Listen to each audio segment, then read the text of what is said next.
Hello,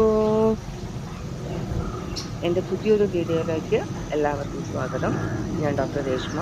ഇന്ന് നമ്മൾ കാണിക്കാൻ പോകുന്നത് നമ്മുടെ വീട്ടിലുണ്ടായിരിക്കുന്ന നമ്മുടെ നാട്ടിലൊക്കെ ഇതിന് ചതുരപ്പുളി എന്ന് പറയും, സ്റ്റാർ ഫ്രൂട്ട് എന്നൊക്കെ പറയുന്നതാണ്. അപ്പോൾ നമ്മൾ വീട് വെച്ച സമയത്ത് നമ്മൾ ഒരുപാട് ഫ്രൂട്ട്സിന്റെ തൈകൾ ഇങ്ങനെ കൊണ്ടുവച്ച് നട്ടുപിടിപ്പിച്ചിട്ടുണ്ടായിരുന്നു.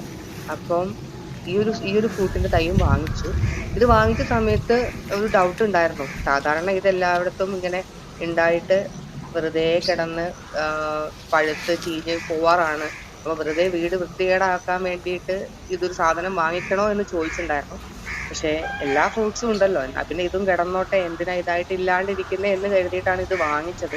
പക്ഷേ ഒരു വർഷത്തും കൊണ്ട് തന്നെ ഇത് കായ്ച്ചു കേട്ടോ.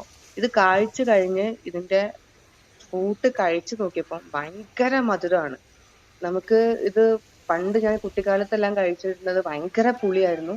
പക്ഷെ ഈ സ്റ്റാർ ഫ്രൂട്ടിന്, അതായത് ചതുരപ്പുളിക്ക് ഭയങ്കര മധുരമാണ്. നല്ല രസമാണ് ഇത് കഴിക്കാൻ. അങ്ങനെ അപ്പോൾ ഇന്ന് ഞാനിപ്പോ ഇങ്ങനെ പുറത്തിറങ്ങിയപ്പോൾ ഇത് ഒരുപാട് ഉണ്ടായി നിൽക്കുന്നുണ്ട്. അപ്പൊ നമ്മൾ ഒരുപാട് എണ്ണം പറിച്ചത് നമ്മളങ്ങനെ ആം, അച്ചാറിടാന്ന് വിചാരിച്ചു. അപ്പൊ നമ്മൾ കവറിലെല്ലാം പെറുക്കി കൊണ്ടുവന്നിട്ടുണ്ട്. അപ്പൊ നമ്മൾ വീട്ടിൽ തന്നെ നമുക്ക് ഇഞ്ചി ഉണ്ട്. അപ്പൊ അച്ചാറിടാൻ വേണ്ടിയിട്ടുള്ള ഇഞ്ചി നമ്മൾ വീട്ടിൽ തന്നെ കളച്ചെടുക്കുകയാണ്. ഇഞ്ചി എടുത്തു. പിന്നെ അതേപോലെ തന്നെ പച്ചമുളക്. ഇത് നമ്മളെ കാന്താരി മുളക്, ചീരാപ്പറങ്കി എന്നൊക്കെ പറയും നമ്മുടെ നാട്ടില്. അങ്ങനെ അതും നമ്മൾ പറിച്ചെടുത്തിട്ടുണ്ട്. പിന്നെ നമ്മൾ കറിവേപ്പിലയും പറിച്ചെടുത്തു. അപ്പൊ ഇത്രയാണ് നമ്മളെ വീട്ടിൽ നിന്ന് നമ്മൾ കളക്ട് ചെയ്ത സാധനങ്ങൾ. അപ്പൊ ഇത് വെച്ച് നമുക്കൊരു അച്ചാർ ഉണ്ടാക്കാം. അച്ചാർ ഉണ്ടാക്കുന്ന വീഡിയോ നാളെ പോസ്റ്റ് ചെയ്യാം. ഓക്കെ, അപ്പൊ എല്ലാവർക്കും ബൈ. പുതിയൊരു വീഡിയോ ആയിട്ട് നാളെ നമുക്ക് കാണാം. Bye bye.